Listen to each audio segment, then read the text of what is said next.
Okay. Yep. Ready. Good afternoon, everyone. Welcome to the last session for today, which is entitled Storytelling as a Response to the 65. We have three speakers. Our first speaker is Roro Sawita, who will be talking about a cultural movement as a historical bridge for the new generation. Roro, pakai mic.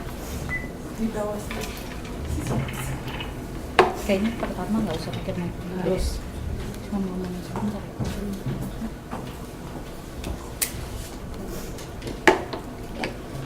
Hello. Yeah. Good afternoon, everyone. So I'm Roro. I'm from Taman 65 Bali, which that's the community in Denpasar. Actually, it's like the young generation. I don't know. Yeah, in English called young generation.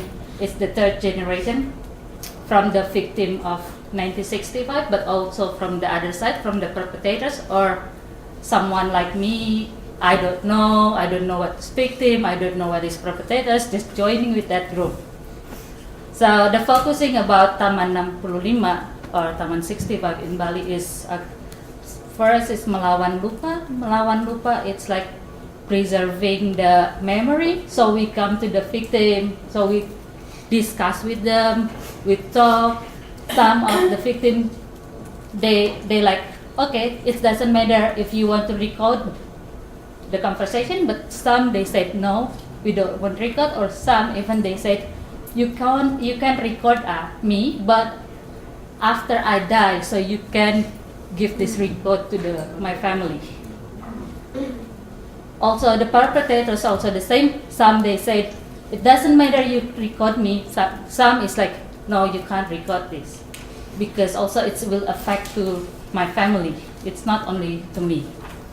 And then the other focus is about melawan ketidaktahuan. Melawan ketidaktahuan is because for the young generation, sometimes we don't know what happened in 1965. Yeah, first generation, they know what happened. The second generation, sometimes they know from the parent. But for the third generation, we don't know actually what happened. But the effect is still in us. It's embodied. It's day by day we live with that. Some in my generation, we scared to be critics to the government. It's if we criticize of the government, they will say you are communist, and we scared about it. Yeah. So in Taman 65, so that's what we focus. So we have discussion. It's not only about 1965, but a lot of issue, including LGBT, including about the snack, why the snacks now come to the house, some that's just like that. So, but inviting the people to come, and then after that, we're talking about 1965. Because at the first time even, they scared with the number of 1965. With the number 1965, some people even, they already trauma with it. But after slowly, we're talking about it, it's fine.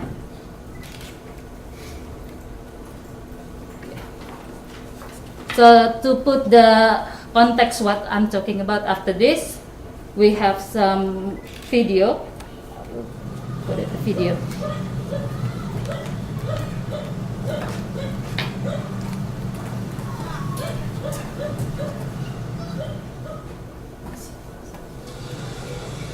Berdasarkan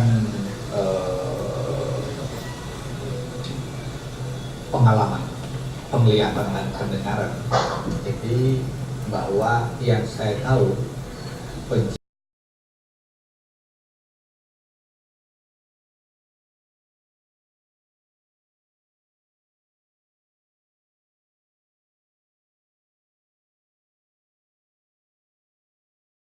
kita sangat progresif untuk mengungkap peristiwa-peristiwa yang tidak demokratis pada waktu itu.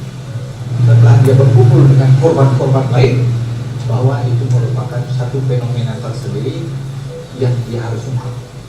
Sebab apa? Dia sangat sadar sekali bahwa dia menjadi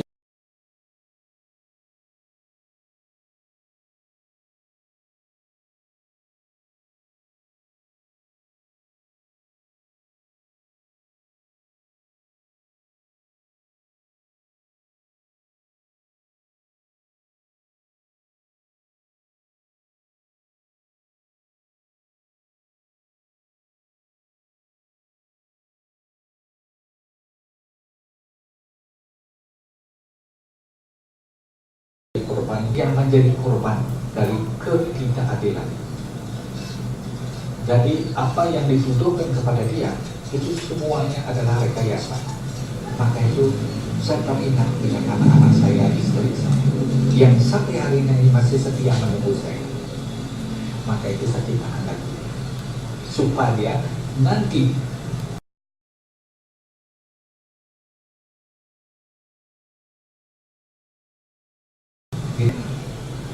itu cita-cita dia, maka dia susun lagu seperti itu.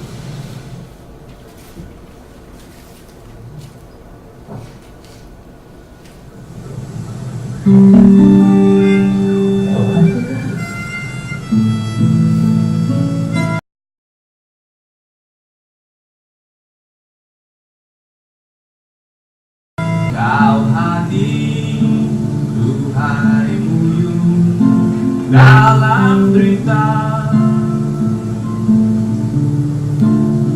tangismu ayat tiada mendengarnya, hanya di air mata suci bunda. Kau sosok hidup ini penuh luka.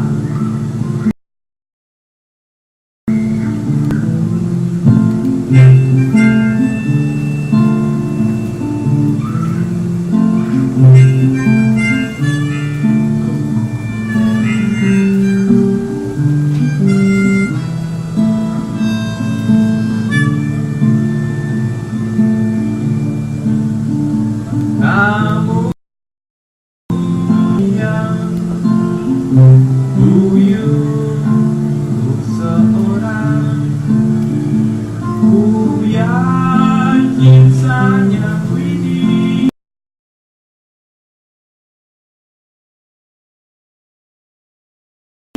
adalah bekas besar hidup akan selalu. Jagilah pahlawanmu sampai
jangan.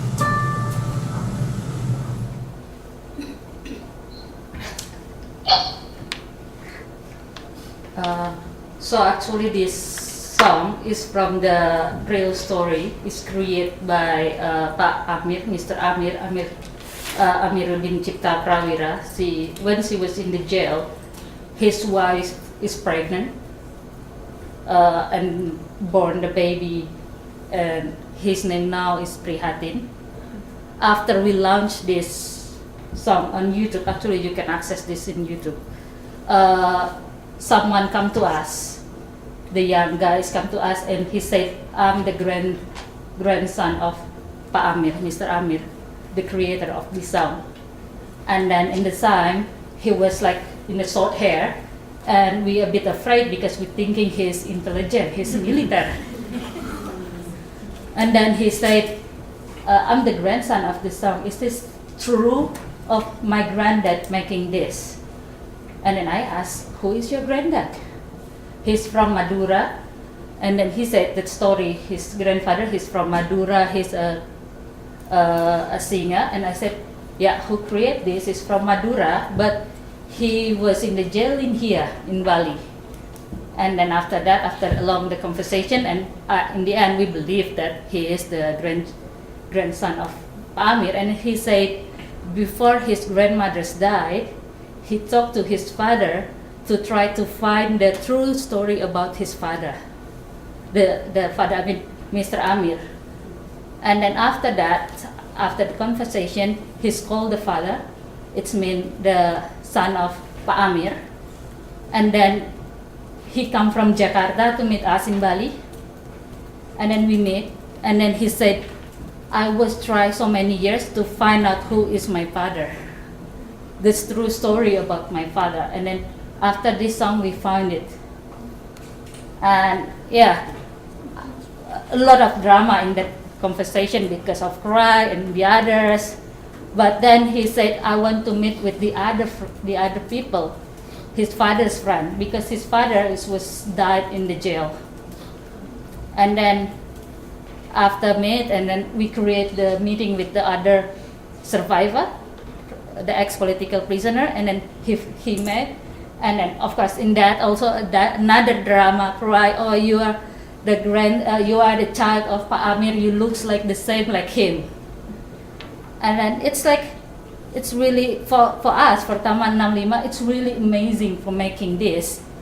And then we doesn't realize this is really a big effect until we found like, oh, song is really important because a lot of people create the book, yeah, but only some people read it, because in my generation right now, or younger generation than me, they read Facebook and they read Twitter, just really short. We just like how we make this to easy access by the young people. And then we know in Taman 65 we have a lot of background, not only researchers, not only intellectual there, but also artists, a painter. And they said, what can we do? We want to do something. So if the government said, or someone like saying like, the young generation, they don't care about what happened in 1965. No, look at like me or my friend, we care. We want something. We want to know something. So after that, because we talk a lot with the survivor, and then when we have discussion, they're always singing. So we see, and then they will tell us how this thing, how the background of the sing, and then we found that that's like, oh, it's unbelievable, because when they was in the jail, they get violence, psychologist violence, but also physical violence. After that, in the night when they called in the jail, they said, we're just singing.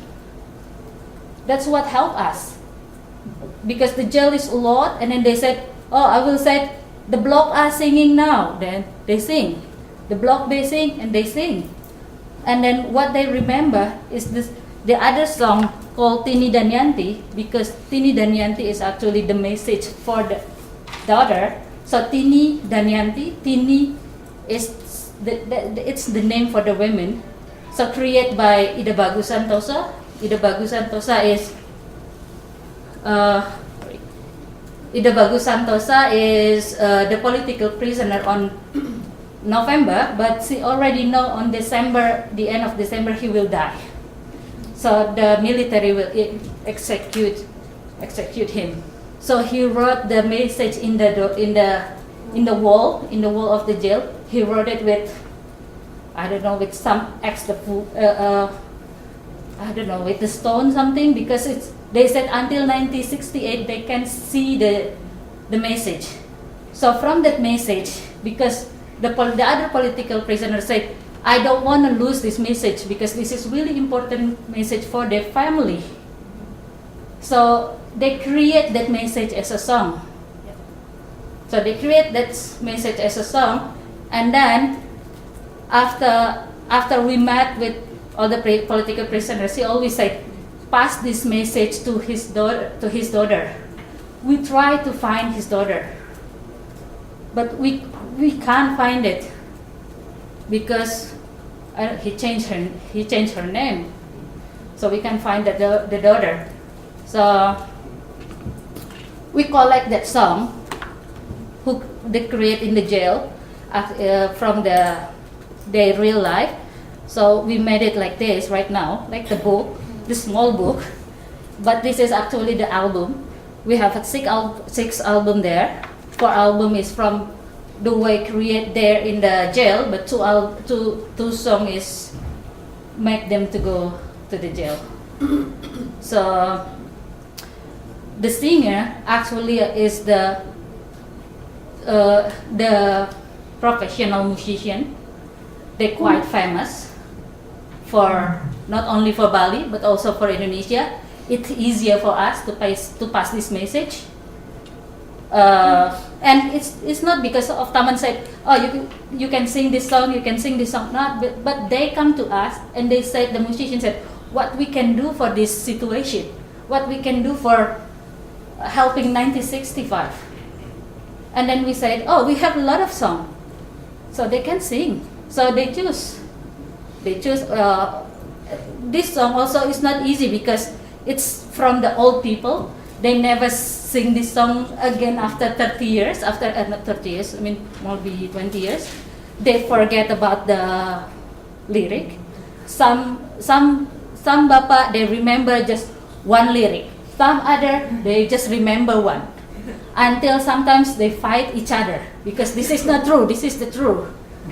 And then lucky we have a friend who's really genius in the create the song. So that's Made Maut, the singer of that. He found it, even the lyric, and not the lyric in the end we find that, but also the chord and the chord, until we have like discussion with a lot of survivor. Is it the chord one by one? That's why it's really long. This album is making like maybe more than 2 years to making this. It's not only if the production is less than 2 weeks, I think that's done. But how we find the lyric and also the chord is the long. But then after that, the effect it's beautiful. I mean, we're launching in Jakarta I think 2 years ago. Yeah, Peter, 2 years ago, and it's really good. I mean,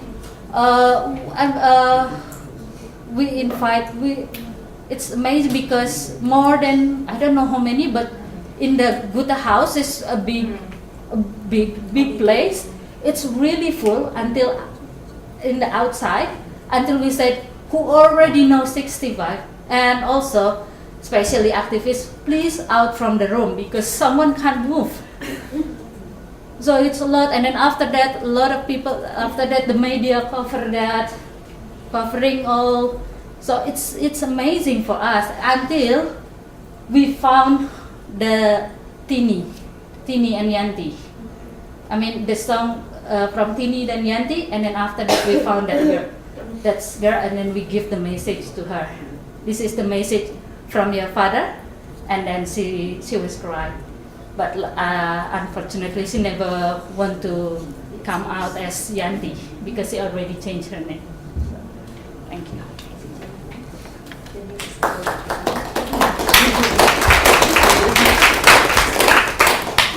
speaker for drawing our attention towards the importance of music as a medium of memory. And we'll save your questions for later. Our next speaker is Hellena Yoranita, and she's a PhD student here at the University of Melbourne. And title of her paper is Documenting with Different Lens the Challenges of Filming 65 and Across the Generations.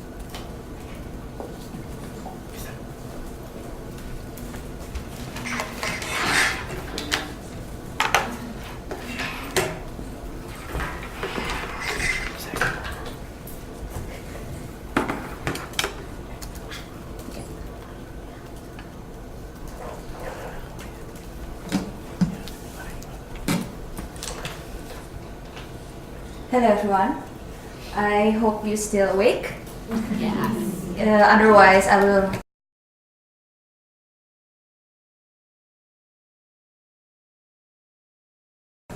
I'm a PhD student here in the Asia Institute, but I also now on leave from a watchdog documentary maker. I would like to spend the next 15 minutes or less. Hang on, it's not going to be too long, I promise. To talk about watchdog and what kind of contribution that we made for 1965. Maybe I'm a little bit different with the other speakers today. Everyone has such a direct connection with it, whether it's the family of the victims. I would call all of us victims. So the family of victims, or maybe you research on the specific 1965, but we're not. And let me start with who we are. Yes, it's a watchdog with the C, not G, showing the initial idea on how it is established at the first place. So we're watching with our documentary. Isn't it good? Yeah, but first of all, watchdog, it's not an NGO. So people sometimes get confused whether we're an NGO or not. No.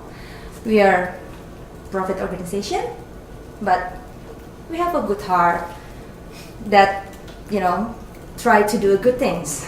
Whether we are successful or not, you will decide. But yeah, it's founded on 2009 by some former journalists and NGO activists who share the same concern on the television content.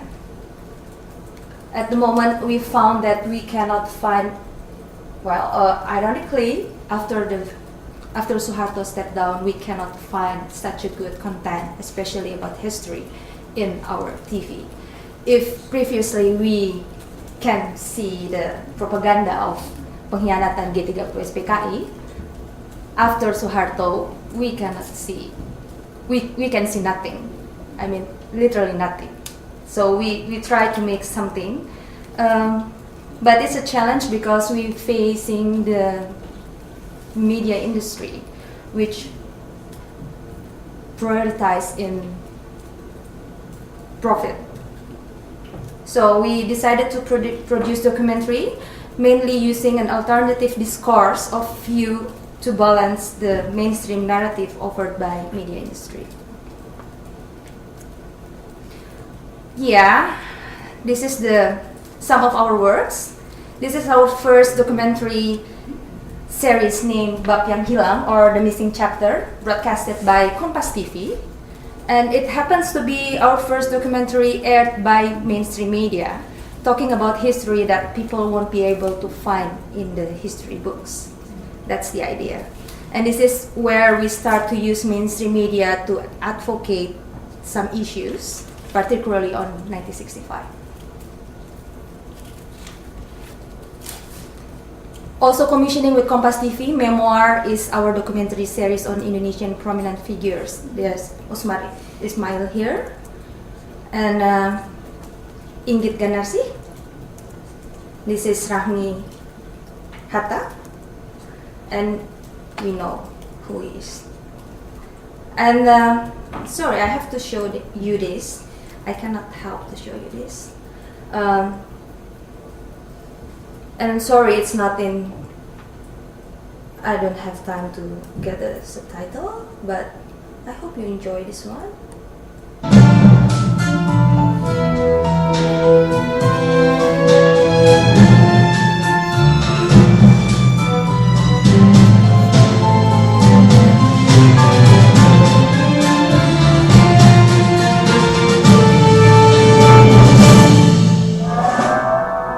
Kalau minta kredit jangan dipersulit agar dipermudah.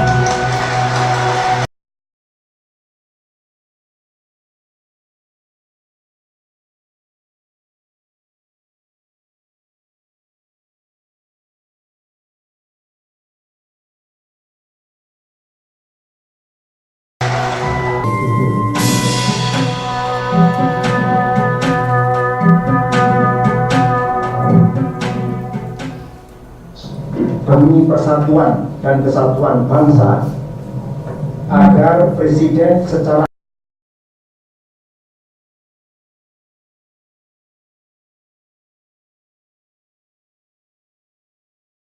dan yang memenuhi kriteria yang dimaksud untuk diajukan sebagai calon presiden mandataris MPR masa bakti 98-2003 adalah Haji Muhammad Soeharto.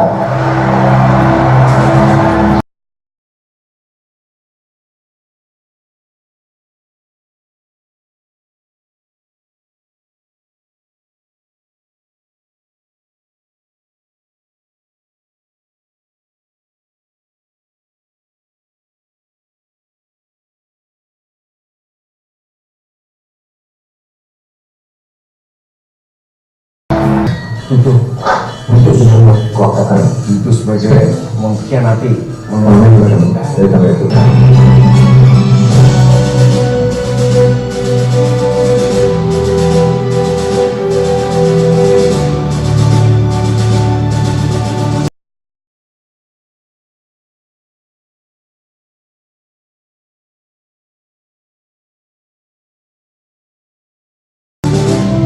Perkedel buah kedondong, jangan main beredel dong.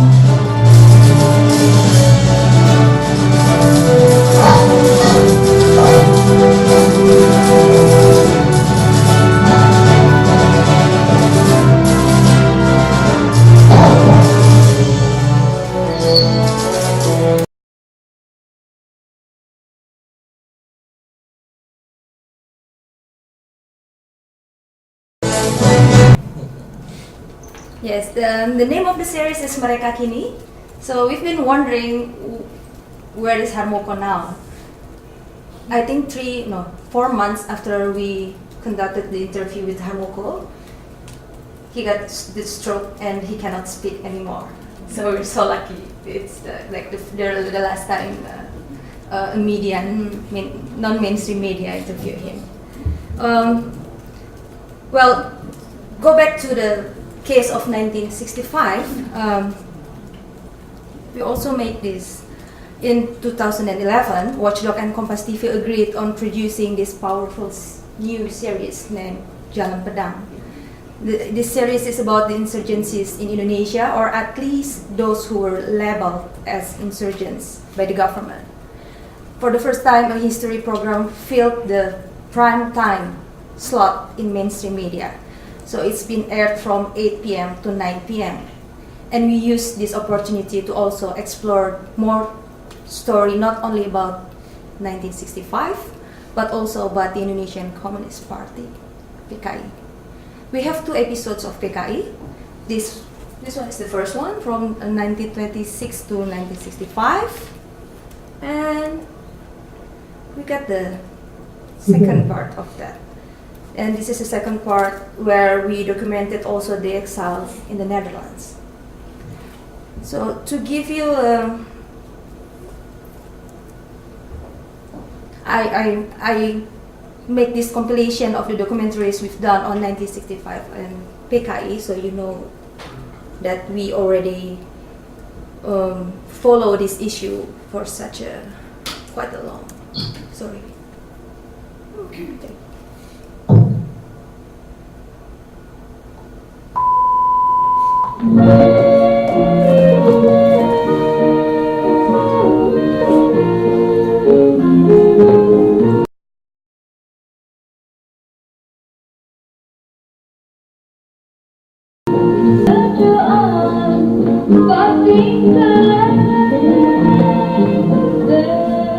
Mereka minta tengok saya, jangan hanya nanti tengok kuburan.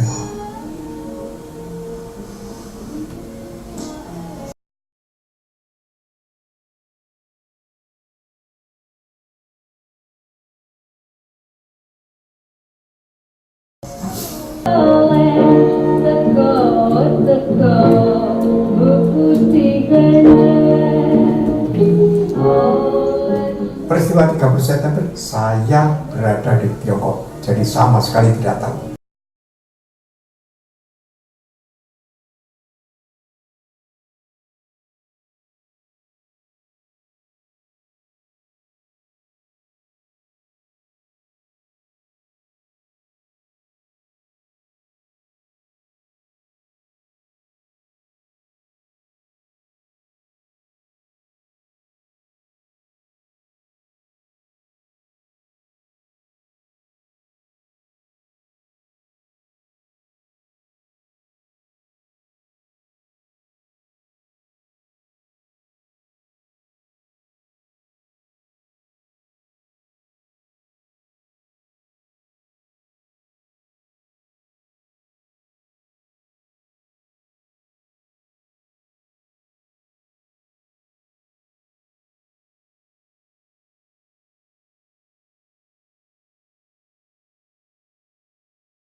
Ketika membaca media tentang ribuan anak manusia yang diasingkan ke Pulau Buru yang terkesan sangat menyenangkan, memang tidak mudah.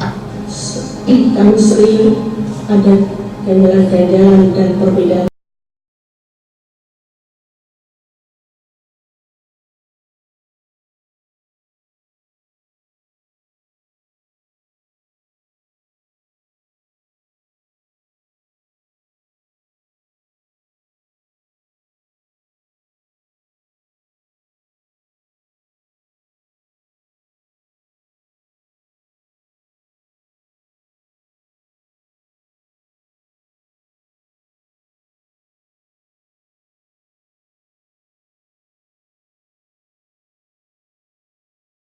Saya milih Soekarno, dulu berangkat karena Soekarno, kan nggak bisa saya setengah-setengah. Ya Soekarno, ya itu nggak bisa. Soekarno, enggak, Soekarno. Yeah, I try to compile five documentaries we ever made in the issue of 1965 and PKI.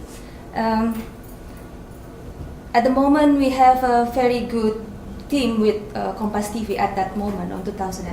I will tell you more about our relationship with mainstream media after this. But yeah, with our full consciousness, we are entering the battle on this contemporary public sphere when we face this. In Watchdog, we know that we have to deal with market industry, state, and the true believers when we talk about 1965. They don't want to listen. They don't want to see our documentary when they know it's something about PKI or communists. They don't want to. They don't want to hear such things. Even when I try to screen the documentary here in the University of Melbourne, Like I was so sad because more people come from my dad's or even my grandpa's generation than from my generation. It shows how successful the propaganda for 32 years was. So yeah, Watchdog comes from the awareness that our idealism that's reflected in our content confront the main discourse dominated by market industry, the state, and the true believers. Therefore, for some people the theme is still considered sensitive, so it sometimes become problematic. But however, regarding the sensitivity, for me it's amazing now, even after the fall of Suharto, the ones that are still intimidated to the sensitive issues are outlets, meaning the mainstream media, than the sources. You may see, well, previously it's very hard to interview someone who consider victims of 1965, but I think my friends from the NGOs make a very good job in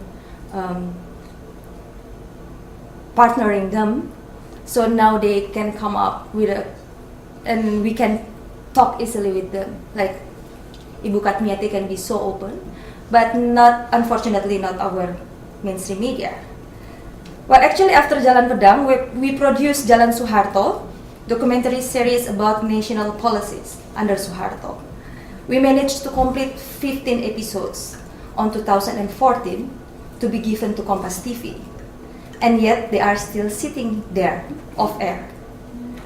The original idea is to learn from Suharto, so Jokowi's administration can learn from Suharto. That's why we finished it on 2014. So, yeah, that man can learn something from Suharto. It teaches us in Watchdog that previous collaboration between us and Kompas TV was not because Kompas TV shared a similar ideology. Rather, it's just a matter of intellectual network that we have in Kompas TV. So at that moment, fortunately, there are some journalists in a prominent position that share the same idealism as Watchdog. But now that they are no longer working in Kompas TV, also after Kompas TV repositioning itself as a news channel, which reduced its airtime allocation for documentary, temporarily we lost one of our battles in mainstream media. That's how we call it. Another problematic situation for us when we try to deliver the antithesis message to a totally different group of audience. My dad's generations, my generations, and my sister generation. My sister is 12 years younger than me, so she has no idea about 1965. She completely has no idea. While in my generation, we are the product of new regime. And we have the split generation on my dad's generation, whether you are victims of or perpetrators. So yeah, that's, and our history textbook school are inconsistent. So we don't know whether G30S should be with PKI or not PKI. You can find some with PKI and some are not. And internally, for Watchdog, we have to struggle a bit with our logistic in producing our issue-driven documentary in social advocacy. As all this time, we use our savings. So basically, we have the money, because we are a profit organization, we have the money from commissioning with mainstream media, and we can save a bit so we can produce some independent things. But then, that's the struggle now. And I talked with my colleague last night about this conference, and we talk about the topics of our social advocacy focus. So 1965 is one of our concerns on our social advocacy documentary, but I discussed it with my colleague and we found the four main themes that we work on up until today. And we realized that basically the topics on our social advocacy documentary are quite similar and familiar with the most stigmatized group in Indonesia ever, if you know what I mean. See, that's a land reform there, natural resources, yeah. And we had a documentary about land grabbing in Papua right now.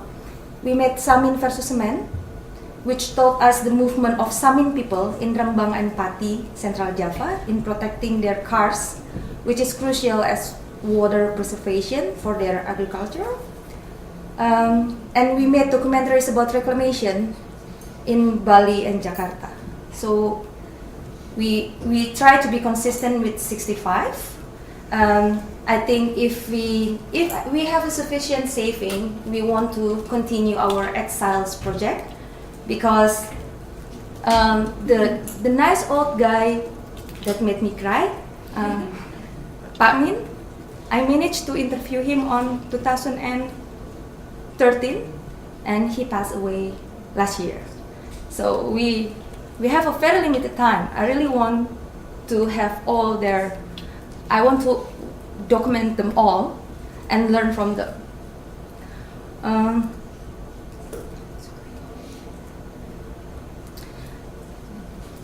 So how we do it? So as I said earlier, we kind of give a counter arguments on grand narrative written by mainstream media industry. That's basically what we try to do, including the state, the capitalist, and market.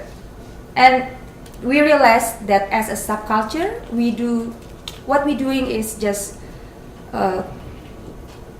culture induction in public sphere. So, and the strategy that we are doing now is because we don't have a strong affiliation to the military that doesn't want us, talk about 1965, something like that. So we choose our own battle named seizing the public space. So we try to use all the public space that we have in Indonesia from mainstream media. That's another jalan pedang about Darul Islam, Tentara Islam Indonesia. So we have PKI, we have DITII, we have GAM, we have RMS, and we have also PGRS Paraku. We try to produce a film that can be screened in cinema, namely yang ketujuh. It's about the general election. We also have the international screening. This one is in Berlin. Last month, we screened Kala Benoa in Berlin. I think Watch Indonesia invited us, so we screened it there. It's in Bonn, so in Germany as well. And this is what happened when we made Rayuan Pulau Palsu. That's a documentary about Jakarta Bay reclamation. When people know that we made this documentary, they want us to screen on that's a fisherman village who have a direct impact from the reclamation. So we screen there, and it becomes grassroots screening and discussion. So that one in Jakarta, Halmahera, Gorontalo, and we have. So we are not there. They just asked us to give the copy of this documentary. We haven't put it in YouTube yet at the moment. So we give them in one condition: they have to conduct a discussion after the screening. That's the only thing that we want them to do. So that's Jakarta Halmahera. It's that one in Jakarta. And look at this. See, they make all the posters of all the grassroots screening and discussion about Rayuan Pulau Palsu. There are a lot. That one is in Melbourne. This one is in London, Leiden, and Purwokerto. And after we call it the roadshow of Nobar and screen and discussion. After 3 months, we put it in YouTube. So for those who don't have time to have a Nobar, they still can have it in social media platform. This one called Belakang Hotel. So that's the other one. this one is very special because I remember 2 years ago, some activists from Jogja came to Watchdog and asked if we can make a documentary about the water crisis in Yogyakarta. And we said, no, you should do it, not us, because yeah, you know your place better than us. But they said, if if the Yogyakarta activists made it, they don't believe it. So we need you guys from Jakarta to make this kind of documentary. But we managed to convince them that, okay, I can be there to supervise you kind of thing, but you have to do it yourself. And they made Belakang Hotel. So it's on YouTube, so you can have it. Okay, I named my presentation documenting 1965 and beyond, because I think this is I would like to end my presentation with.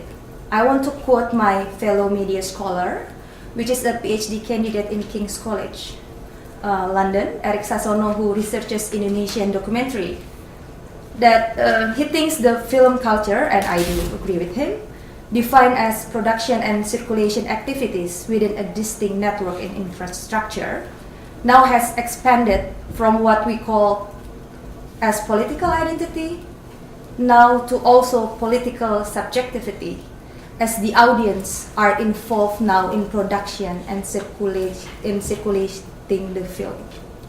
I think this is the new model, altogether with the rapid movement of technology, that can make another opportunity to advocate the issue of 1965, which is also more than the mass killings. I think people forgot that the issue is not only that. We have a lot of things to do, and encouraging them to advocate themselves by using the technology, by getting involved in circulation and production of documentary is a good start. So although we got caught up between two opposite groups of audience, looking at the content of Indonesian media mainstream now and the technology, I know it's biased because most technology centered in Java, but we're getting there, hopefully. We are still hopeful that documentary can be a bridge across generations.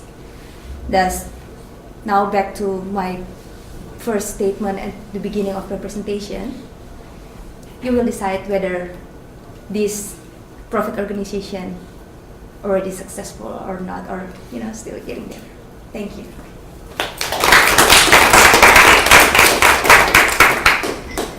Thank you, Hellena, for bringing to our attention challenges of intergenerational memory.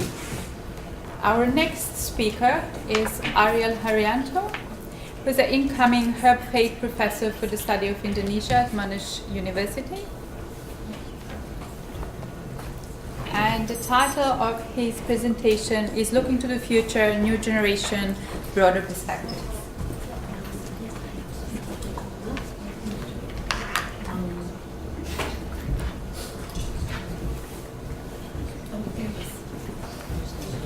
Hello? Yes, we can hear you. Hello, Melbourne. It's cold and still dark in Leiden. I'm very pleased and honored to be part of this conference. I try to show you some slides, so instead of getting bored looking at the talking head and seeing me reading my notes, I'll show you some PowerPoint slides from where I sit now. Hopefully it works. So let me switch to my slides, and then I'll go back when I finish the presentation. In the meantime, if there's any problem, do let me know. Technically, let's start. Can you see my slide? Yes. Okay. So I'd like to talk about and distinguish 3 generations of Indonesians and see how each generation deals with the impacts of the 1965 violence differently. Excuse me, Ariel. Ariel, sorry. Could you close that Skype in the middle? Up in the middle.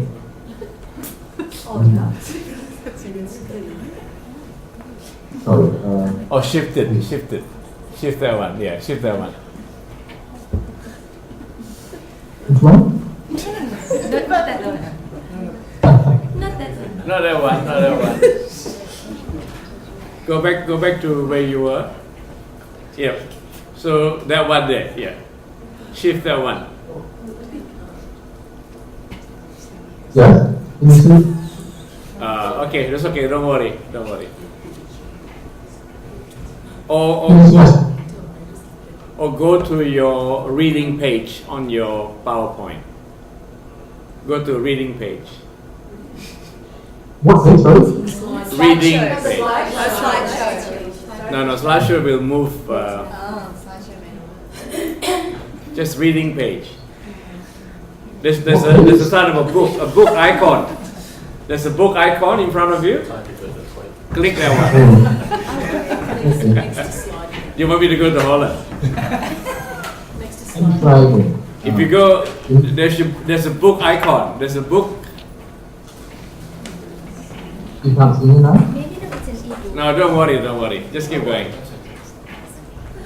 Can you see my slide? Yeah. But it's got something on it. Yeah.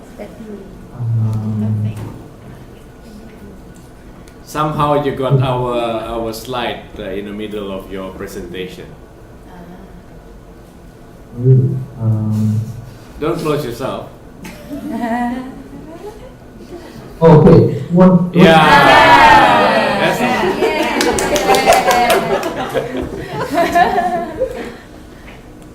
Okay, I understand what's going on.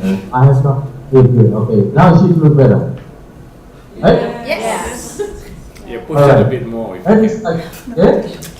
So I said I want to distinguish three different organizations and see how each generation deals with the impacts of the QI. I had to make some crude generalization, of course, in this brief presentation.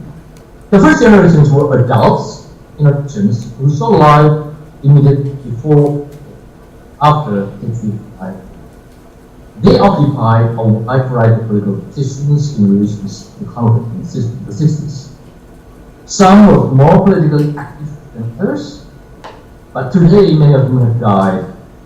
Few who survive are very old, but despite their different experiences, period, all had something common. And the rest of us, no. I refer to their first-hand experience with the pump train of events before, during, and leading up to 65. Regardless whether it's ever come this direction. During the time, most of them were confused, fully or only partially informed of what's going on among the top political elite in Jakarta. It even took them a lot of time to understand the ramifications of the events in Jakarta and their own local developments. Notwithstanding that, they were the only generation of Americans who saw and confronted some of the complexity, incoherence, the contradictions, and the absurdity of the events if they were unfolding with full of nuances. With the passage of time, those wealth of nuances get lost in the discussion. To have a structure, focus, or coherence, any recollection of the past necessarily undergoes simplification. Some details are opaque, and confusing or contradictory elements erased. This is true universally, even if such narrative introduces new embellishments and reflect insights to make better sense to an audience from the subsequent generation. Now, talking about the second generation. The second generation in relation to the event are Indonesians who were not yet born or were too young to understand the political disasters of 1965. These were Indonesians who grew up and spent a significant part of their life with the New Order regime. Many were part of the first generation of massively formed urban middle class Indonesians since independence and consumers of global branded commodities. This generation enjoyed the New Order economic boom, but endured political and social repression. Most members of this generation witnessed 3 decades of the regime's anti-communist repression. A significant portion of them fell under the category of the prisoners or their family members. As such, they personally bore the brunt of the New Order's political brutality. Others were targets of the regime's mandatory sections of brainwashing, indoctrinations, and propaganda about 1965. The New Order rule did not only victimize its innocent citizens. Another casualty is a credible historiography in public memory of what Indonesia was like in the 1960s. An extremely crude sympathetic account has produced a incredibly malicious anti-propaganda about 1965. The state made it mandatory stable consumption for the January, the second generation. But the New Order propaganda was never total, exhaustive, or consistently enforced. From time to time, counter-narratives about 65 were available underground to the second generation from various sources. These sources include former political prisoners, foreign journalists, academics, films, as well as his enchanted method, the New Order original supporters. For a host of reasons, some of the early public and organized minds for accountability of what happened in 65 came from the intellectual activists of the second generation. They remained the leading actors in most public advocacy of addressing the question of 65. However, there are some caveats worth noting. The New Order painted a crude, black and white picture of 1965, demonizing the communists, the communists, and the Chinese minority. Such propaganda machinery produced two contradictory outcomes. A great majority of the second generation has either subscribed to such propaganda or reacted to it by reversing official propaganda with a romantic narrative of victimhood. In other words, if the New Order propaganda propagated a black and white anti-communist propaganda, some of its critics responded by advocating a completely binary white and black victim. As I mentioned, early debates over the issue of 65 in the past 2 decades are dominated largely by opposing the second generation. They are much more limited, militant, and antagonistic than either the old generations or the next generations. That leads me to discussing third generation. The third generation grew up and became young adults when the Reformasi jubilation was over. They belong to the first generation of digital natives, and they have no, at least, historical baggage to go for. In the past few years, I had the pleasure of meeting some of them. I still do not pretend to know enough of them to say anything with confidence. Nonetheless, let me share with you some of the thing struck me most was a series of conversations. Members of this audience that come from the generation can tell me seriously incorrect remarks about them. A good number of these youth showed interest and active participation in public debates about 65.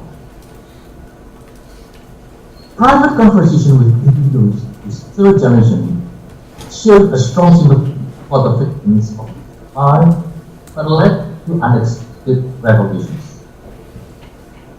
A few of them told me their generations were grandparents. They told me their grandparents were either an executioner or an auxiliary during the 1965 period. They do not usually share this vision in public or even among fellow activists. Such revelation reminds me of different confessions I heard also in private, decade or two ago, from individuals of the second generation, referring to their prerogative for being labeled tidak bersih or ideologically unclean by the government. The former keeps a secret for years out of shame, the latter out of fear. Today, both collaborate to challenge the propaganda that outlives the region. Unlike survivors and the supporting activities with these generations, youth of the third generations do not seem to primarily exclusively concerned with the issue of human rights, justice of the 65 climate. Their interests appear to be future-oriented. In other words, what future hold, rather than problem solving or how to correct the past wrongdoing. In my preliminary observation of at least, for a good human trivia, the most important question in this third generation is what being modern, decent, and responsible Indonesian citizen in the world can should mean. To them, the issue of 1965 is no more than one item on a long list of concerns.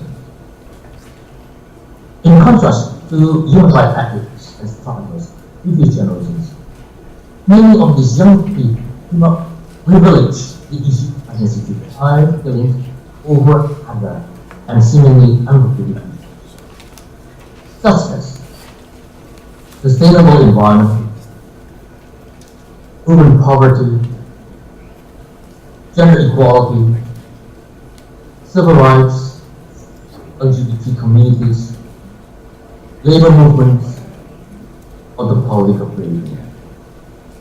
Such worldviews and concern resonate with the undercurrents across the globe, although their concerns find expression in a wide range of unrelated groups and formats. Violent conflicts have reached many parts of the globe up and up. They involve a significant number of million people diverse backgrounds. These wars are historic in origin because they are more about identity politics rather than dealing with control over a population or over natural resources or a territory. Increasingly, we witness cases of this kind of violence occurring in public spaces in Australia, US, Europe, in the early decades of the century.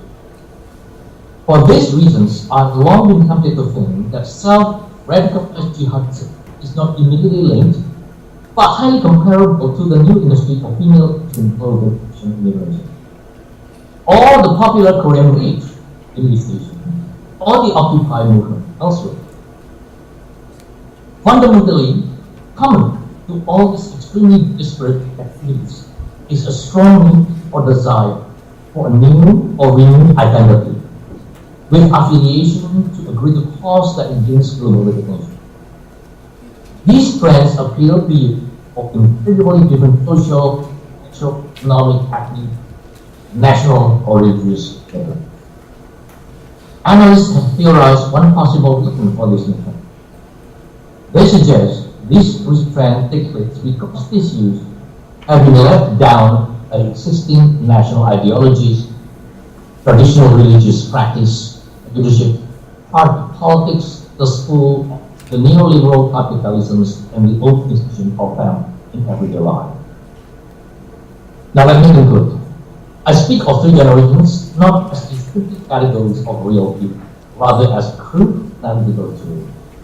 For brevity, I have simplified their attributes as the main generalizations.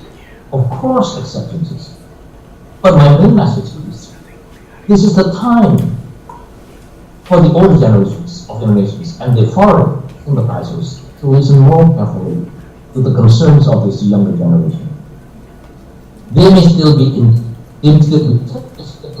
or thinking aloud or struggling to articulate daily lived. I acknowledge the old generations and their sympathizers have done a lot in their struggle for truth and justice relations to 1960 violence. They made terrible achievements for these achievements may fall short of original ambitions. The younger generations may or may not be committed to pursuing the issue as a priority. If and when so, it is unlikely that they will fit in the same style and spirit for the same aims they agree. Whatever the agenda may be, the future is theirs. We need to make Muslims for the purpose. My best wishes for their leaders. Thank you.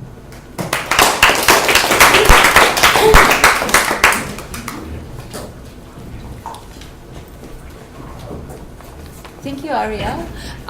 Floor is open for your questions or comments for our speakers.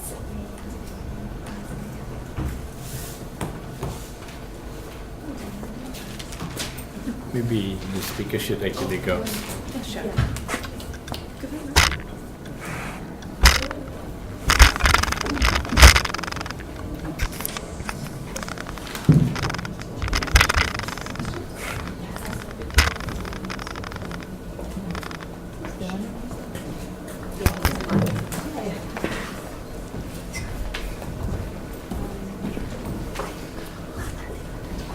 Question is for Hellena.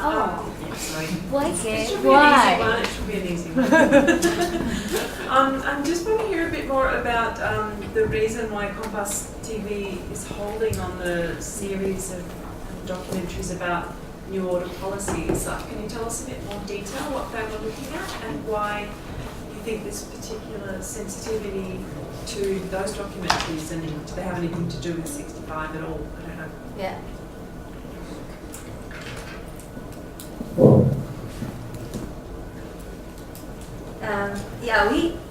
We have the same questions to Kompas TV at the moment because it's more than a year and it's still there and they don't put it there. So we asked. There are some structural changes within the Kompas TV, so they changed the editor-in-chief. I suspect this is our suspicion that they have a different policy under the new editor-in-chief.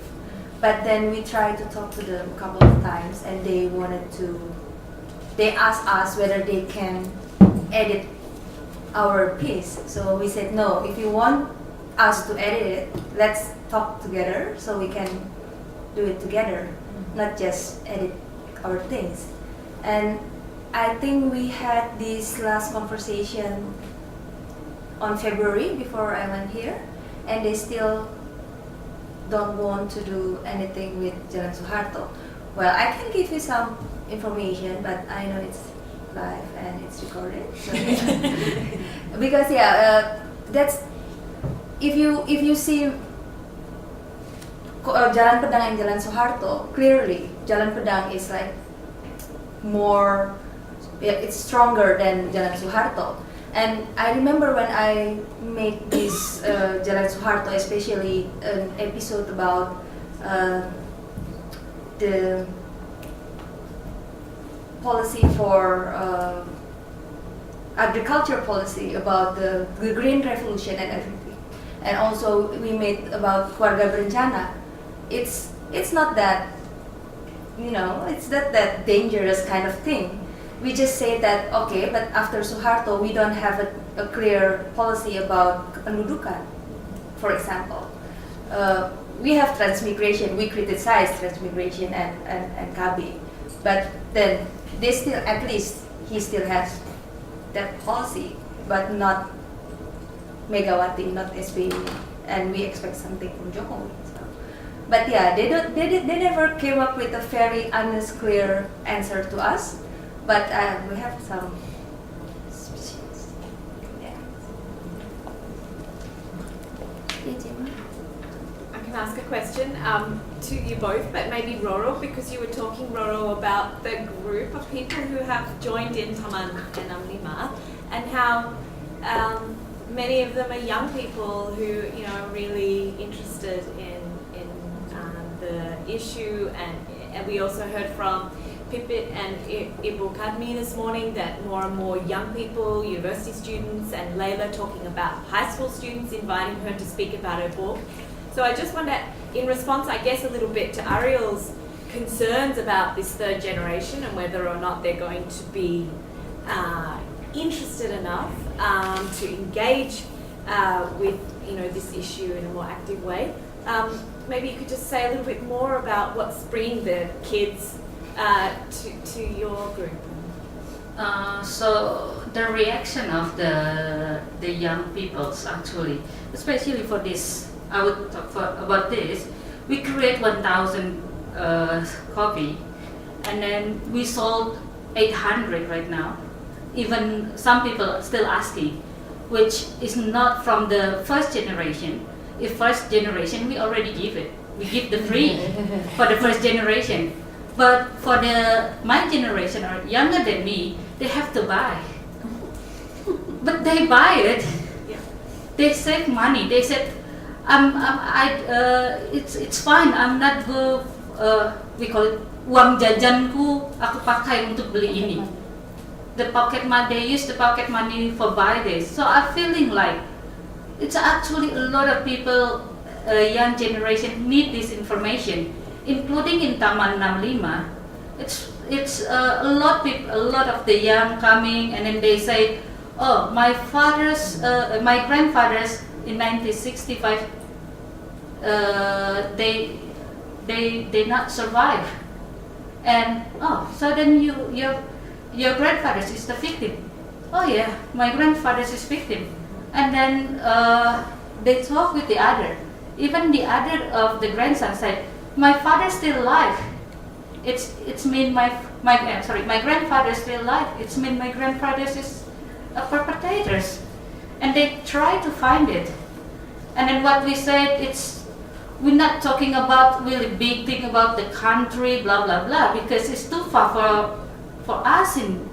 Even for me, it's too far. Sometimes it's too far. We're talking about the regulation, something, but they're talking about what the effect to the family, what the effect for us, and that's why it's like a lot of young people actually want to know about this. So I'm feeling like ridiculous when the country said, "Oh, we don't really care." No, we care. We want to know. A lot of people even. Sometimes we get invite from the school. It's not going to the program of the school, no, but the student come to us and talk to us. So it's I'm really like optimistic about what will happen in the future. Even the government said we will not apologize, blah blah blah. But we always said this country, what will happen in the future is in our hand, in the young hand. With the government, they already old. Sorry. Especially the minister. Yeah. Maybe we should ask Ariel to respond. Yes. Ariel to respond. Ariel, would you like to respond to this? No, I think it's been well responded by. No, I mean, I want to know his response to Roro's response. Which one? What do you expect me to? Her optimistic view. No, No, because Roro is very optimistic, and there was some pessimism in your third generation. No, I don't have any pessimism. I'm very optimistic.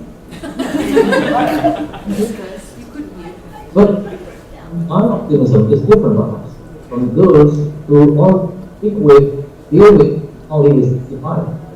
I deal with students who have very diverse sort of problems, their concerns, and they're doing very well. 65 for them is one of them. Do we have any more questions or comments for our speakers? Maybe I'll continue the discussion on Ariel's response. What do you think the democracy in Indonesia will do in generating? I'm sorry, I cannot hear you. What do you think the democracy in Indonesia will do to the young generation? Well, I have been away from HFF quite a bit, and my view of what happened in Asia, not just on the issue of democracy, but in general, is pretty positive.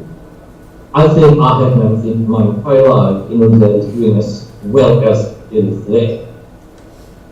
So I'm very pleased. But if I speak with people in Indonesia, they always complain about this and that. Governments are doing right, this and that, so many things. And maybe because they watch news more than I do. And world news, I mean, national news is always bad things, otherwise they are not news. But overall, I think Indonesia is doing very well, and perhaps it's hard to expect to do any better at the moment. So, but I consider this with full consciousness that, I'm observing from statistics, that you can allow almost, things that were simply unimaginable in decades ago.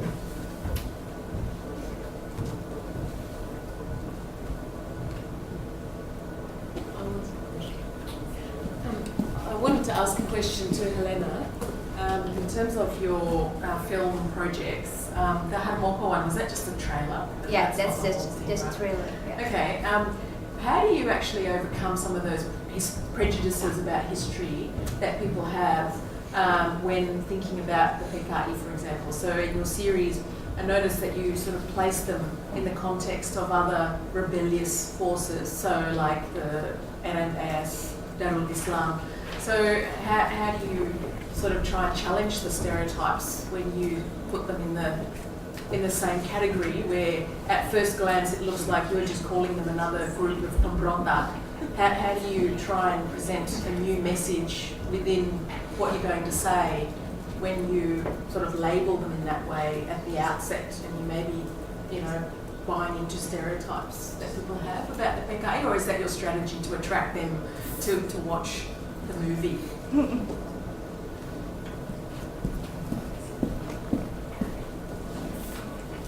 Thank you, Vanessa. We use a different approach in every documentary series that we make.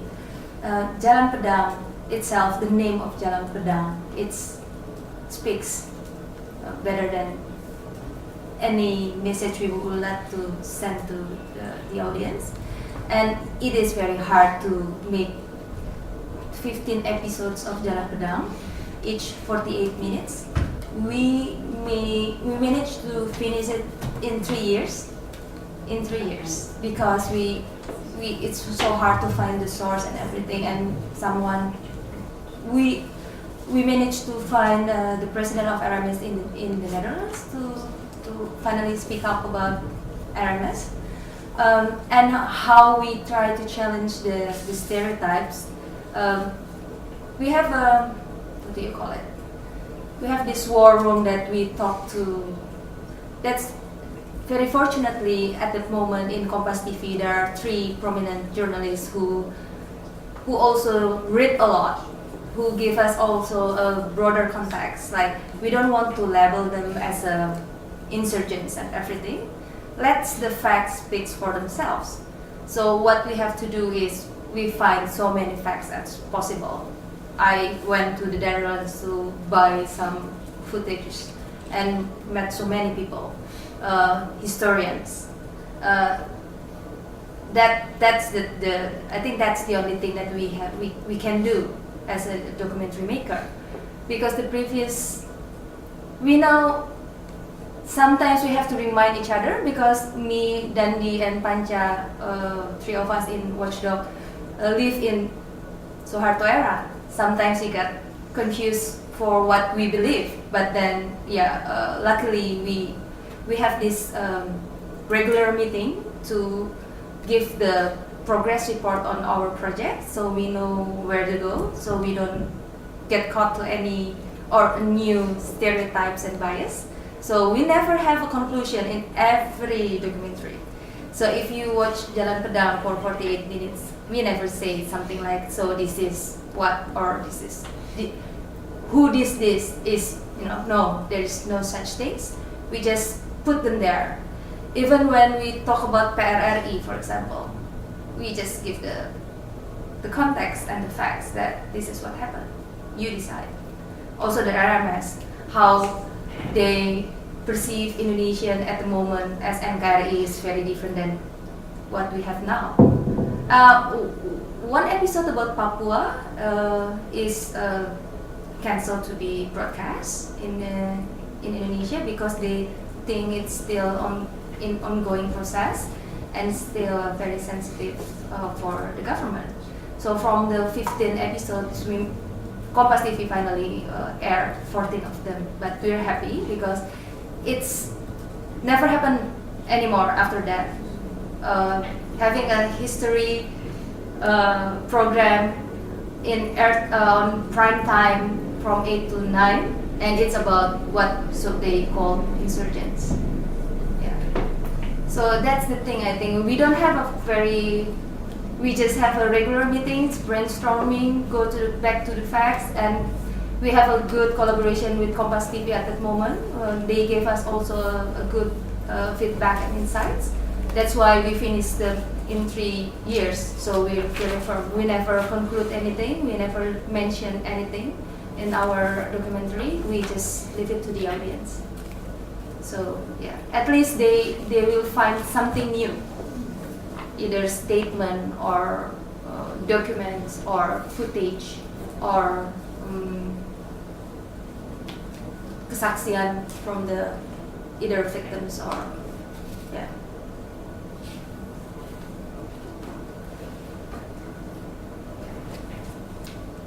Let's go one question. Let's go Ariel.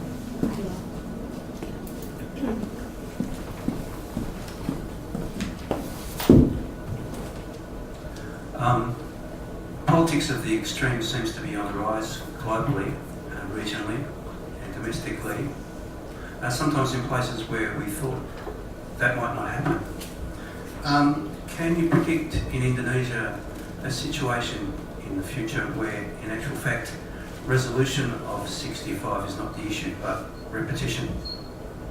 That is a similar purge occurring.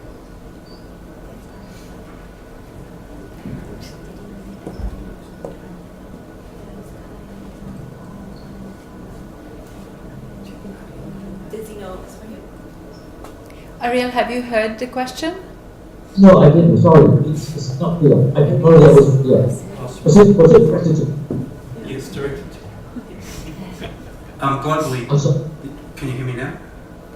No, not really. Yes, very slightly. Can you say again? Sorry. You may have to actually come to the closer. Yeah, come closer to the mic. To the deadline. The mic is there. Maybe going to Germany. Yeah, just stand there. Stand here.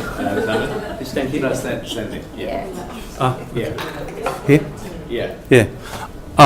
Globally, politics of the extreme seems to be on the rise, and sometimes in the most unpredictable places, both internationally and regionally and domestically here. I'm wondering, can you see in the future a time in Indonesia where conditions might arise, perhaps caused by economic dislocation, where rather than resolving this particular problem, you might actually be facing it again, another purge? Yes. Okay. This is a very important. This is a very important question, and I'm going to answer because this is not to divert out of some 65, but rather to see homes. The link is not very clear, the link is pretty complex, and I think a number of analysts have tried their best. They try to understand that, and I learned a lot from them. Basically, to put it simply, I think these new generations have not been happy with how things were done in the past, but they're still struggling to find a better way, an alternative, to build the world into a better one in the future. So this is what happened. There are signs everywhere on the globe to express that frustration, to build that kind of solidarity through different means, some through passion, others through violence. So there's different ways of doing that. And that actually is particularly new. If you look at what happened before World War I, for example, you'll see something very similar at that time. There's new spirit of the time. There was the old institution to understand that new aspiration and the frustration among the youth.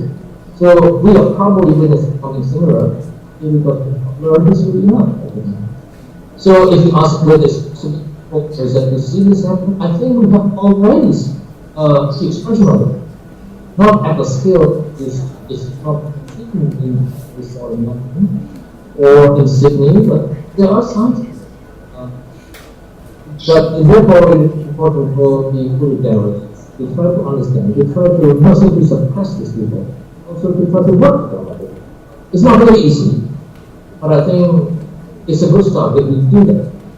Sorry if I haven't answered your question concretely, but we are struggling with that. But thanks for asking me. Thank you, Ariel, and please help me to thank all our speakers.